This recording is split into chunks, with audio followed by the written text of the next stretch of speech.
Assalamualaikum warahmatullahi wabarakatuh. Halo teman-teman semua, apa kabarnya hari ini? Semoga kita semua selalu sehat walafiat ya, amin ya rabbal alamin.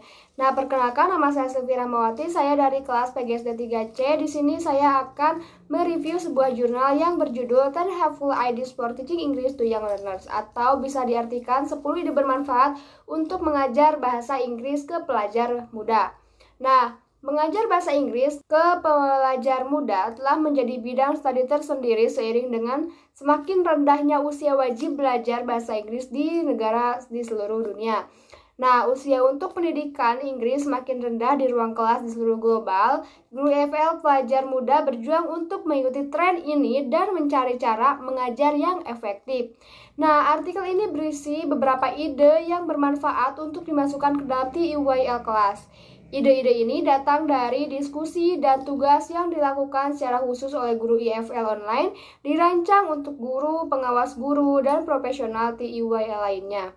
Nah, adapun 10 ide bermanfaat untuk mengajar bahasa Inggris untuk pelajar muda. Yang pertama yaitu supplement activities with visual realia and movement, atau bisa diartikan sebagai tambahan kegiatan dengan visual, realia, dan gerak. Nah, pembelajar muda cenderung memiliki perhatian yang pendek, rentang, dan banyak energi fisik. Selain itu, anak-anak sangat terkait dengan lingkungan mereka dan lebih mudah tertarik pada fisik dan nyata. Nah, salah satu cara untuk menarik perhatian mereka dan membuat mereka tetap terlibat dalam kegiatan adalah melengkapi kegiatan dengan banyak visual berwarna cerah, mainan, boneka, atau benda untuk mencocokkan yang digunakan dalam cerita yang Anda ceritakan atau lagu yang Anda nyanyikan. Nah, poin kedua yaitu libatkan siswa dalam membuat visual dan realia. Nah, salah satu cara untuk membuat pembelajaran lebih menyenangkan adalah dengan melibatkan siswa dalam penciptaan visual atau realia. Melibatkan anak-anak dalam menciptakan visual yang terkait dengan pelajaran membantu melibatkan siswa dalam proses pembelajaran dengan memperkenalkan mereka pada konteks serta item kosakata yang relevan. Selain itu, bahasa yang berkaitan dengan kegiatan seni dan kerajinan dapat diajarkan sambil membuat atau menggambar visual. Tentu saja, siswa lebih mungkin merasa tertarik pada pelajaran dan mungkin akan lebih memperhatikan materi. Nah, yang ketiga, berpindah dari aktivitas ke aktivitas. Seperti yang dinyatakan sebelumnya, pelajar muda memiliki rentang perhatian yang pendek. Untuk siswa muda, terutama dari usia 5 hingga 10 tahun, adalah ide baik untuk bergerak cepat dari satu aktivitas ke aktivitas lainnya. Jangan menghabiskan lebih dari 10 atau 15 menit untuk satu aktivitas karena anak-anak cenderung lebih mudah bosan. Seiring bertambahnya usia anak-anak, kemampuan mereka untuk berkonsentrasi untuk waktu yang lebih lama akan meningkat. Misalnya, jika Anda sedang mengajar sebuah lagu atau bercerita, jangan terpaku pada lagu atau cerita itu sepanjang waktu di kelas. Nah, tindak lanjuti lagu tersebut atau cerita tersebut dengan kegiatan TPR terkait untuk menjaga momentum kelas tetap berjalan. Kemudian, mintalah siswa memainkan permainan cepat berpasangan.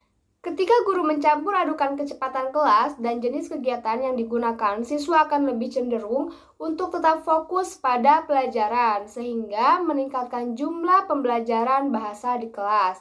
Nah, yang keempat, ada mengajar dalam tema. Ketika Anda merancang berbagai kegiatan, penting untuk menghubungkannya satu sama lain untuk mendukung pembelajaran bahasa proses. Berpindah dari satu aktivitas ke aktivitas yang lain terkait dalam konten dan bahasa membantu mendaur ulang bahasa dan memperkuat pemahaman siswa dan penggunaannya. Selanjutnya yang kelima yaitu gunakan cerita dan konteks yang familiar bagi siswa. Saat memilih materi atau tema yang digunakan, penting bagi Anda untuk menemukan bahasa yang sesuai dengan kemampuan bahasa mereka dan apa yang menarik bagi mereka. Yang keenam, tetapkan rutinitas kelas dalam bahasa Inggris. Pelajar muda berfungsi dengan baik dalam lingkungan yang terstruktur dan menikmati pengulangan rutinitas dan aktivitas tertentu. Memiliki rutinitas dasar di kelas dapat membantu mengelola pelajar muda. Misalnya, untuk menarik perhatian siswa sebelum membaca cerita atau untuk menenangkan mereka sebelum melakukan sesuatu kegiatan, guru dapat bertepuk tangan irama pendek agar siswa dapat mengulang. Setelah siswa tenang, guru dapat memulai pelajaran dengan menyanyikan lagu pendek yang sudah dikenali siswa, seperti lagu alfabet atau nyanyian yang mereka sukai.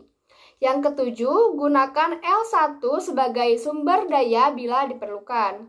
Karena banyak interpretasi dari berbagai pendekatan komunikatif mencoba menegakkan aturan hanya dalam bahasa Inggris, guru terkadang merasa tidak enak ketika menggunakan L1. Guru sebagian besar didorong untuk mengajar bahasa Inggris melalui bahasa Inggris terutama di usia yang lebih muda. Salah satu alasannya adalah untuk memberikan siswa paparan maksimal dalam bahasa Inggris. Yang kedelapan yaitu membawa pembantu dari masyarakat. Nah, jika memungkinkan, bawalah pembantu misalnya orang tua, mahasiswa pengajar dari universitas setempat, atau siswa yang lebih tua yang belajar bahasa Inggris untuk bercerita atau membantu dengan beberapa kegiatan yang menyenangkan. Berkolaborasi dengan orang lain yang belajar bahasa Inggris, belajar menjadi guru bahasa Inggris, atau yang berbicara bahasa Inggris dengan baik untuk memperluas komunitas belajar bahasa Inggris. Memiliki seseorang yang baru dan menarik bercerita dapat membuat siswa lebih bersemangat. 9. Berkolaborasi dengan guru lain di sekolah Anda. Seperti yang disebutkan dalam poin keempat, yaitu mengajar dalam tema, berguna untuk mengetahui apa yang dipelajari siswa di kelas mereka yang lain dalam bahasa ibu mereka. Berkolaborasi dengan guru lain di sekolah untuk membuat pengalaman belajar lebih kaya bagi siswa Anda. Yang ke-10, berkomunikasi dengan profesional TEYL lainnya. Meskipun berkolaborasi dengan guru di sekolah dapat membantu untuk melihat konten apa yang paling relevan bagi siswa, penting juga untuk tetap berhubungan dengan orang lain profesional di TEYL, baik di area lokal Anda maupun di internasional. Nah, terakhir, salah satu ide terpenting yang dapat diambil dari artikel ini adalah pentingnya komunitas untuk belajar. Belajar bahasa tidak pernah merupakan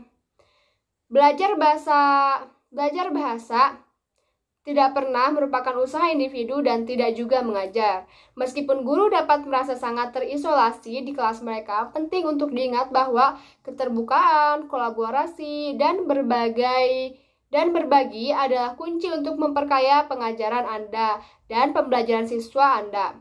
3 ide terakhir yang disajikan dalam artikel ini mendorong perluasan komunitas pembelajaran ini.